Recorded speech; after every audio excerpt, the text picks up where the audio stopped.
founded during COVID. You remember how everyone felt during COVID. You remember the mentality that people were having at that time, how pent up people were, right? How many people were losing their jobs at that time? How many people were losing their businesses, losing their incomes and so forth? Everybody was locked up in their homes with that quarantine and whatnot. It was a pressure cooker. People were under a lot of pressure, just like it was in the U.S. You remember the protests over there? You had the protests in the U.S. People were burning things. People were stressed out. People were very stressed. People were very desperate. They were angry. And they needed something to blame. They needed some outlet for their anger. So they launched this Dudula, Dudula movement at that time. Dudula means force out in Zulu. So they march, they blockade clinics, they confront migrant shop owners and so forth. They organize and whatnot. They wear uniforms as if they belong to a military unit.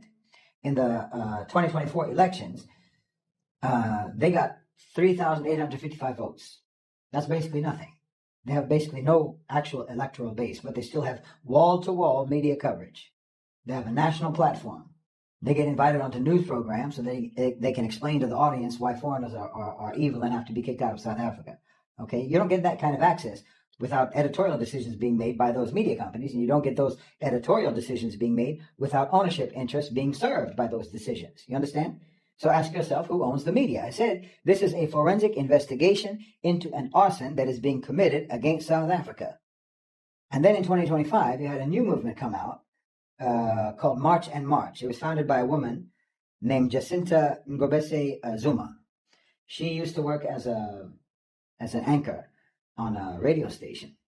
And then her contract was not renewed in 2025. And then within weeks of her losing her job, she's leading national marches in multiple cities across South Africa. Within months, her movement has become a major political force with full media amplification.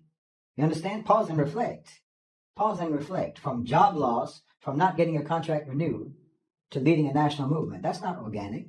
That's not organic. Nobody builds a national movement within months from scratch just by posting on Instagram. That's not a thing that happens. That's coordinated, that's organized, that has backing. Then you have something called the Patriotic Alliance, led by Gayton McKenzie, a former bank robber who built his whole political career on anti-immigrant populism, kind of like a Tommy Robinson type.